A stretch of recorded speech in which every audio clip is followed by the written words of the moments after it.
Welcome to Turning Back the Pages, the podcast where children's book authors discuss their favorite childhood books. I'm your host, Allie. Today, author Heather Morris is joining me to discuss her favorite childhood book, Millions of Cats by Wanda Gag. Heather C. Morris is the grateful author of multiple books for kids, fiction, nonfiction, picture books, and middle grade, including Trunk Goes Thunk, and A Ghost Story in the Haunted States of America Anthology. She is an active member of the Society of Children's Book Writers and Illustrators, the Middle Grade Hub, and the 12 by 12 Picture Book Challenge. When Heather's not reading, typing, or doodling, you'll find her hiking the foothills of the Appalachian Mountains with her husband, her 3 kids, and their rescued border collie. Welcome, Heather. Hi, Allie. Thanks so much for having me on Turning Back the Pages today. Well, I'm so glad that you're here. We are going to be talking about Millions of Cats by Wanda Gag, which is a book I was not familiar with. Yes. I loved this book. When you asked me about one of my favorite childhood books, this was one that sprang immediately to mind. I read it to both my children, and I have one cat-obsessed child that she had a lot of questions. She's, where are the cats? Where can we find these cats? Right. I think that had a lot to do with it. I love animals. I still do. You can hear that in my bio. And when we get to talking about my picture book that's coming up, you'll hear about how much I love animals too. But it must be reflected in this obsession with millions of cats from a very, very early age. Well, it's a fun book. I can't wait to talk about it. But first, we need to do our 30-second recap. So, Heather, I'm going to set the timer. You have 30 seconds to recap Millions of Cats by Wanda Gag, and go. Oh boy, this is tough. Okay, Millions of Cats is about an old man and an old woman who live together all alone in a little house. They decide that they'd like to have a cat as a pet, and so the little old man goes off to try to find a cat to bring back home, and he stumbles across millions of cats and billions of cats and trillions of cats, and he can't decide. He picks one, and then he finds another and another and another until he ends up choosing them all. Oh, and I didn't do it. It's hard. And also, we have realized the older picture books are much harder to recap in 30 seconds. I think it was Carrie Finnison and I that we were doing. Mike Mulligan. Mike Mulligan, yes. and that one's a hard one to recap, even when you're like, oh, this is a simple story. Right. Okay, let's see if you can do it. Let's see. 3, 2, 1. Okay, so yes, there was an old man and an old woman who lived in a house, and the old woman said that she was lonely and that they needed a cat. And so he goes off and he is looking for a cat, and he finds one and decides she's the prettiest. And then he sees another and decides she's the prettiest. And he sees yet another and another and another. And by the end of it, he brings them all home. And the little woman was like, how are we ever going to feed all of these cats? So they ask, oh no, it didn't make the sound, but my timer just went off. Oh, yeah, I turned off the sound. We've still haven't gotten to the end of that, which is one of the best parts. So, oddly. Let's talk about the end, just so if anyone has not heard the story. They ask the cats which one is the prettiest, and they all fight. And they go inside because they don't like the quarreling, and when they go back outside, they see no more cats. And all of them have eaten each other, but then there's one that's hidden under like a patch of grass, and she does not actually look like the prettiest. She's kind of scraggly, and so they take her in and they feed her and they take care of her, and it turns out she actually was the prettiest after all. And he should know because he's seen millions of cats. Right. Okay. So I have to say that the first time I read this book to my children, they were absolutely horrified. They were aghast. Mom, why are you reading us this terrible story about millions of cats killing each other? Now, I think that Wanda does a phenomenal job of not showing what's really going on, so you can leave it up to their imagination. Like, well, did they just all decide to leave because they were quarreling, or was there something much more nefarious happening? But I think that once we got past that to the little old man and woman finding this tiny little kitten, and the one who said, well, when you asked it who was the prettiest, I didn't answer because I knew that I wasn't. That part, I think, is what's always not captivated me, but just really resonated with me as a kid, because I think a lot of kids might feel that way. Yeah. Like, I'm not the best or the prettiest. And so... Yeah, that, I read it. So my 3-year-old didn't really notice. She was like, okay. My 6-year-old was like, wait a minute. What? Right. But then she was like, if they actually ate each other all, wouldn't there still be one of the mean cats left if they would? And I was like, oh, that's a really good question. She's like, she was like, I think they went away somewhere. I don't think they ate each other. So, we'll go with that. I was like, yeah, you know what? You're right. Probably.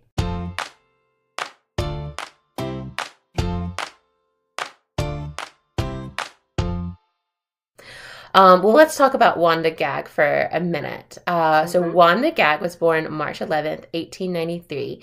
She was an American artist, author, translator, and illustrator. She is best known for writing and illustrating the book Millions of Cats. The oldest, and it is the oldest American picture book still in print. I thought it was really cool. 2 of her books were awarded the Newbery Honors, and 2 received Caldecott Honors. And this one is a Newbery Honor. Wanda was the eldest of 7 siblings, and she was 15 years old when her father died of tuberculosis. People thought she should quit school, but she continued high school, and one of her first stories was published while she was still in school. Do you know what was published while she was still in school? Oh, goodness. It's probably a very random story. I do not know. I really don't. It's called Robbie, Bobby, and Mother Gooseland. And it was published in the Minneapolis Journal. Huh. Did she illustrate it too? It did not say if this one was illustrated, but she illustrated a lot. She had a very big art career. And in 1927, Gag illustrated the story Bunny's Easter Egg, and it was published in John Martin's book, A Magazine for Children. Gag's work caught the attention of Ernest Evans. He was a director of a children's book division, and he was delighted to learn that Gag had children's stories and illustrations in her folio, and asked her to submit her own story with illustration. The result, Millions of Cats, has been developed from a story that Gag had written to entertain children of friends. It was published in 1928. Anne Carroll Moore wrote, "It bears all the hallmarks of becoming a favorite among children, and it takes a place of its own both for the originality and strength of its pictures and the living folktale quality of its text. A book of universal interest to children living anywhere in the world. A kinship with all children made her respect their intelligence and gave them at once ease and joy in her company. With a sure and instinct for right words for the ear and a right line for the eye, Wanda Gag became quite unconsciously a regenerative force in the field of children's books." So Millions of Cats won. I've already given this away. I read this as a quiz question and realized that I've already told you. Let's see if you listened. Millions of Cats won what award? I think it won a Newbery. Oh, yeah, very good. Yeah. Maybe one of the first ones too. Yeah, I'm not sure when those started. That is a good question. I'm going to do a little podcast magic. It would have been it started in 1922, and this was in 1929. Okay. So yeah, one of the first 10. Good call. Wow, that is super neat. That is very cool. I don't think as a kid I quite realized how old this book was. We can get into that in just a minute, but it had a timeless feel and a fable and fairy tale kind of quality to it that I still think it has today. Yeah, I thought it was really interesting when I was reading about her that this wasn't like an old folk tale, or that I could find, that she turned into a more modern one, but it was actually just a story she made up to tell children. Which also, I have that question of like, I don't know how I would feel if one of my friends was just telling a story about cats eating each other. It does bring up a lot of questions. Questions like, did Wanda have her own cat? Did they fight a lot? How does she feel about animals? Right. What did these parents and with children, her friends who she told this story to, what did they think of all of this? Yeah. Right. Lots of questions. Lots of questions.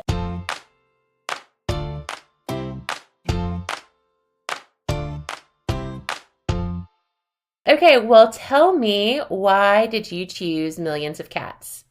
I know, as you asked about one of my favorite books, because there are a lot. Yes, Heather made it clear that this is one of her favorites. She could not be nailed down to claiming it as her favorite, and I understand that. But this is honestly the first book I can remember reading.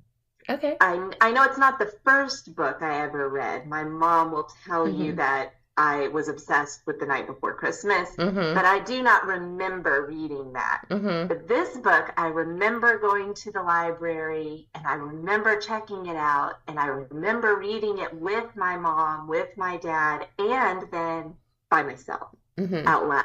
And being oddly obsessed with this book. For someone who loves animals and loves cats, I actually have my cat right here with me right now while I'm doing this.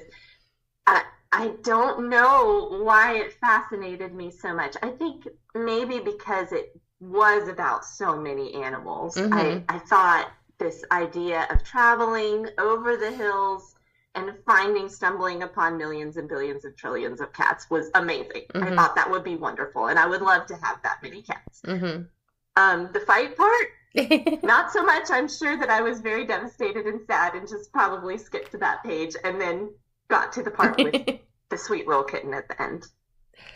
Yeah, I think one of the things that I've only read this week as an adult, but one of the things I feel like would have stuck out to me was when they drank up was it a lake or a pond? Yes, and then ate up all the grass. And they ate up all the grass, yes. And my 6-year-old commented on that too, like, wow, that's a lot. Right, exactly. It did make a big impression. You're exactly right. I think the refrain too, hundreds of cats, thousands of cats, millions and billions and trillions of cats. It just has such a great rhythm and rolls right off. Yes, I think it just captivates a kid's imagination in some way.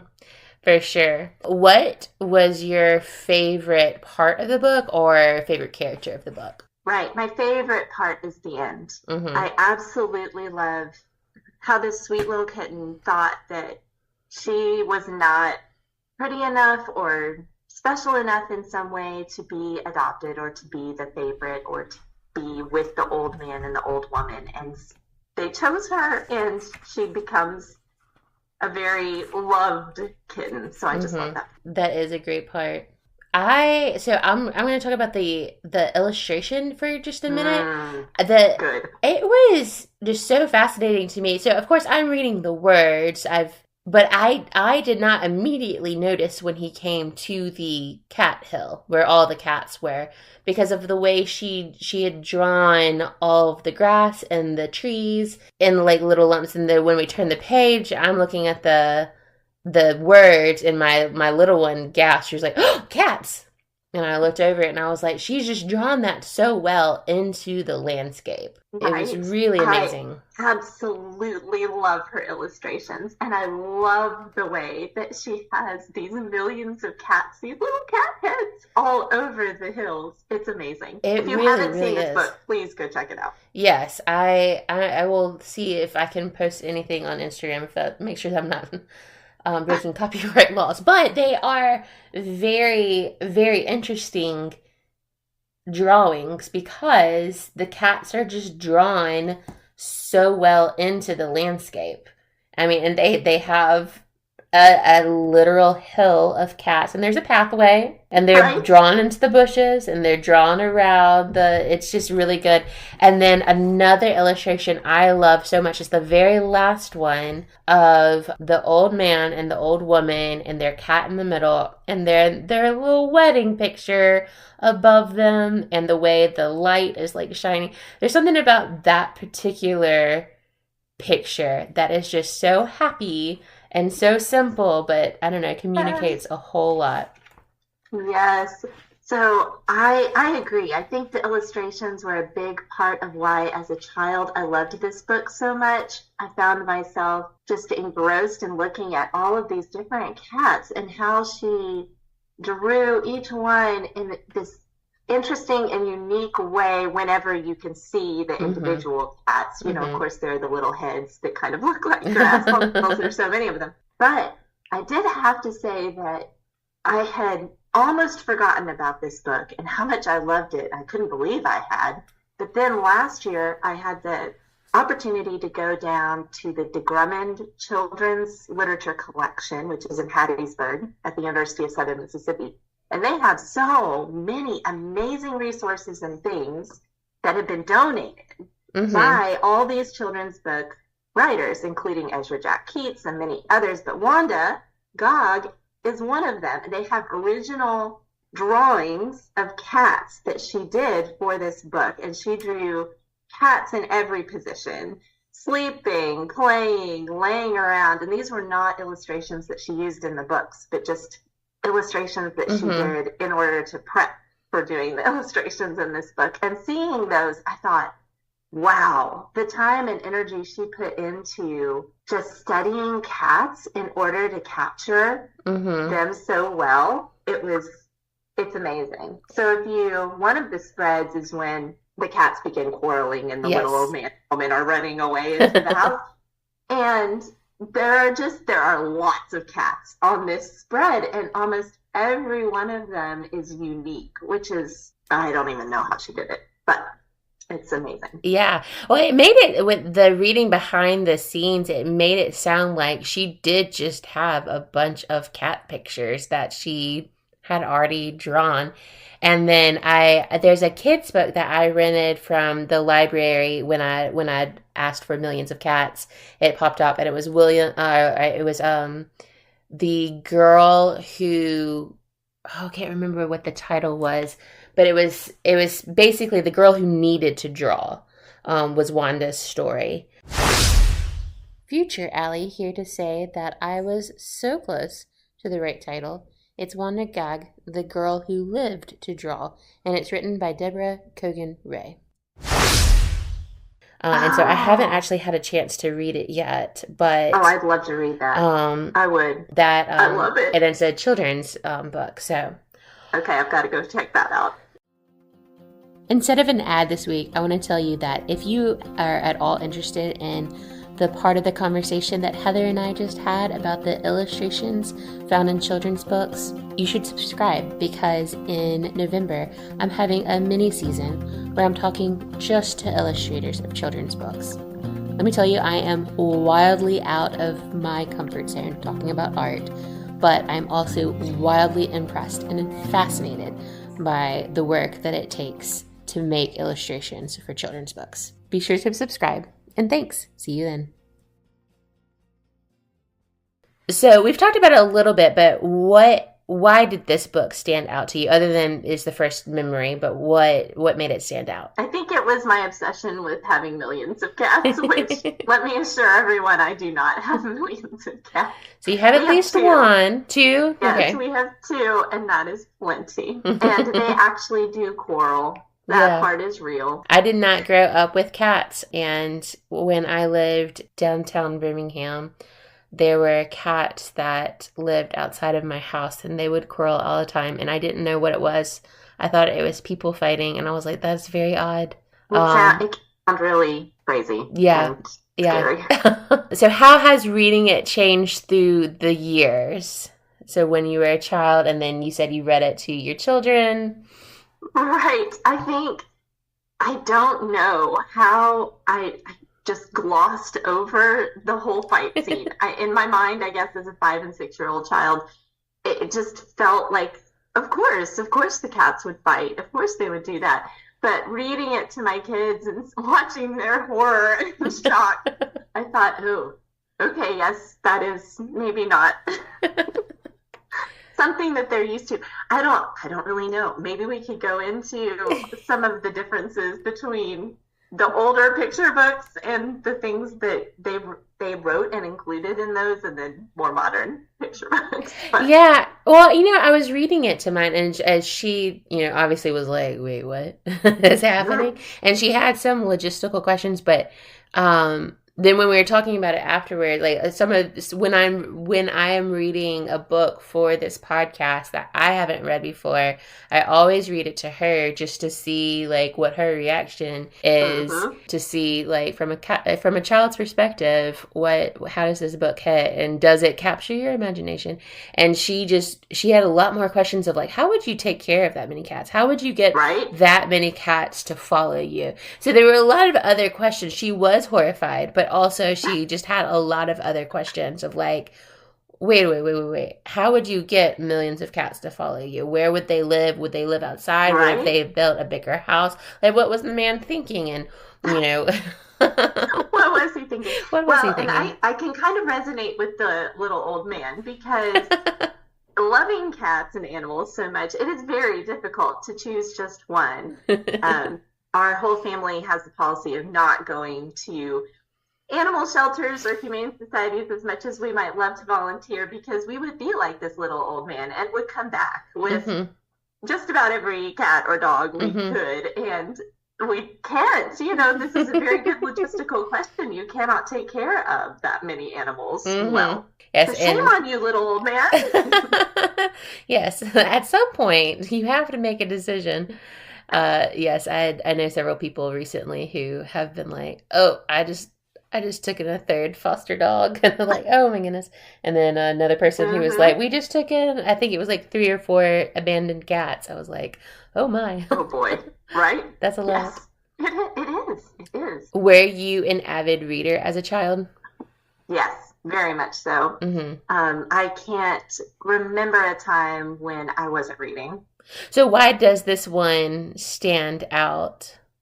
No, it's a good question. I've been thinking about it, because there are quite a few that do. But again, I really do think a lot of it has to do with the illustrations.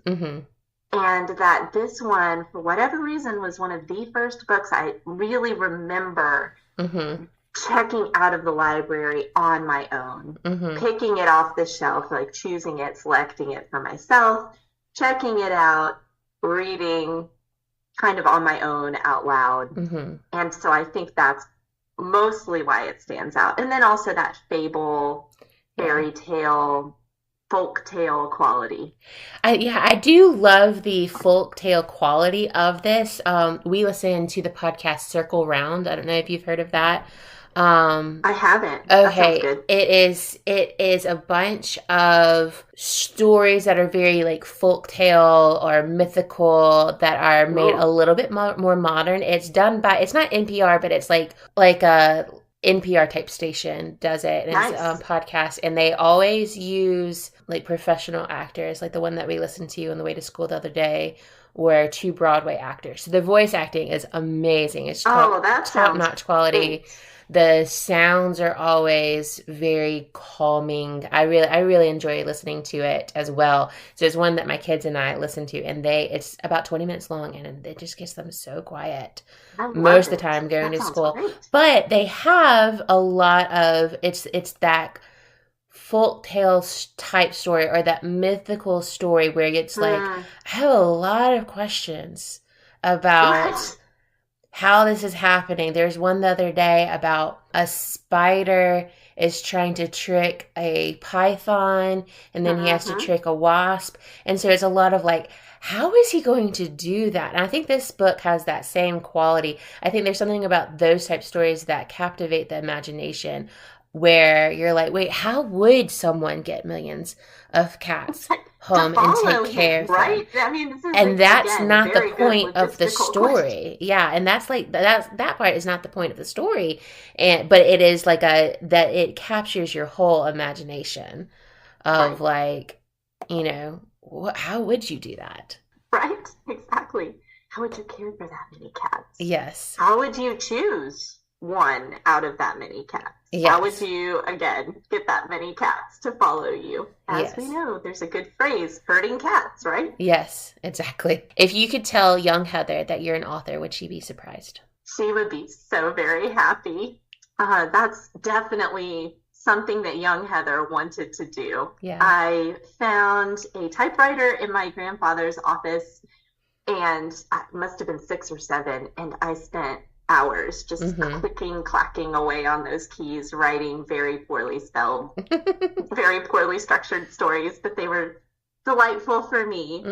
So that was definitely a dream of mine. But I do also love science too, and I never knew quite what to do with both of those things. I ended up going the science route for a long while and loving that. Yeah. And then finding my way back into writing and publishing. I think it's really cool that writing, if it catches you young enough, no matter what way you go, it does seem to have a way to bring you back. Yes. Yes, it does.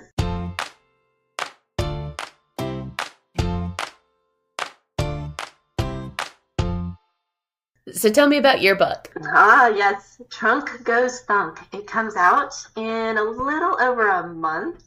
It is a lyrical, nonfiction picture book look at how woodland animals repurpose fallen trees as log bridges. And it also has a lot of opposites in it too. High, low, hot, cold, near, far. So it's got that early STEM application of figuring out the differences, like how to compare things. And then later on in science, of course, you learn how to take accurate measurements and how to use those comparisons. Yeah, I was just thinking that sounds like a book that we would use in math. We do a hybrid homeschool and school co-op. And today we are doing a lot of classification of what's the sorting rule. So like a little bit of opposites. So, where did the idea come from?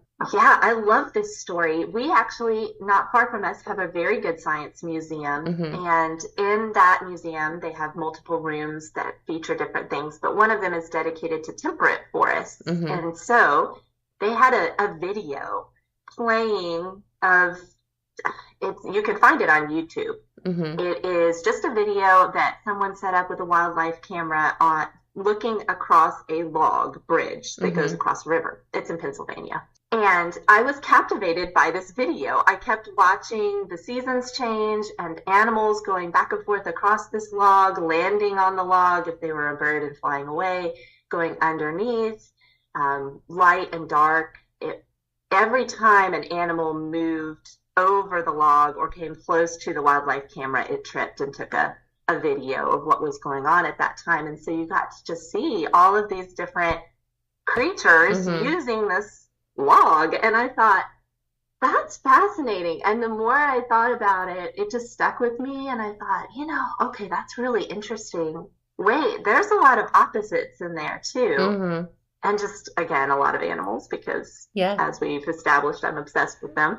And so I counted about 30 different kinds of animals using this log throughout the seasons. And so it takes a lot to go from an initial idea like that to a full-blown book.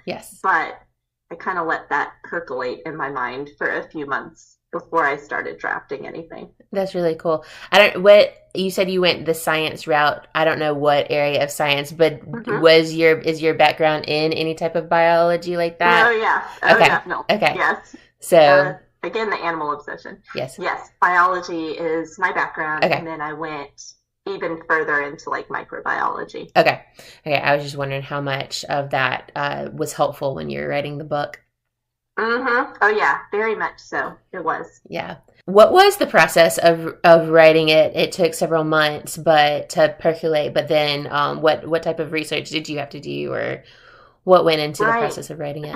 I ended up watching not only that first initial log video, which I mentioned you can find on YouTube. They're quite relaxing. Yeah. And I think that a lot of people ended up watching them during COVID. The first one was filmed a little bit before that, but then it's a man named Bob in Pennsylvania. It's called Bob's Wildlife Camera. He's got a whole YouTube channel, but I went and watched all of the other log videos that he did. He does about one each year. And as I just sat there and watched those and then thought about, again, the different kinds of animals, just listed them out, thought about the log itself. How did it get there? Why did the animals start using it? Some of them could easily swim. Obviously, they didn't need to have a bridge across, and yet they'd still, instead of swimming, they'd take the log across. And so I thought about that and wondered why, and just watched the different seasons change. So there was a lot of that. And again, the opposites. So after I'd thought about it for a while and just listed a lot of things out, that's when I did a first draft, just to see if there was something there. And there was. You know, I could easily see a progression of the opposites. But then it also became a lot more about the tree itself, the original tree, and it falling, and what that meant for the forest itself. How many drafts did you do? Do you know? Countless, probably. I think I have them all on my computer. It had to be at least 30. Yeah. But not all of them were major changes. Right. I was going back through and reading the initial first draft and comparing it to the final version that I ended up selling. And it is very, very different. It's similar, but very, very different. Yeah. You don't have much time, but I'm just curious of, as a hopeful author, do you get attached to that first story, or do you like the one that came out? I love the one that came out. Yeah. I'm so very, very glad I didn't just stick with that first one. My critique partners were incredibly helpful with this book. They helped me find the heart of the story, the so what, like why would someone pick this up and read it? That was very helpful. That's cool. Who do you hope reads it? I hope that all kinds of people read it, but especially animal lovers, people who might be interested in science, all kinds of kids who love looking at lovely illustrations. My illustrators just did a fantastic job taking my spare language and sparse text and then adding so much to it. There are so many layers of things to look at and explore as you read through this book.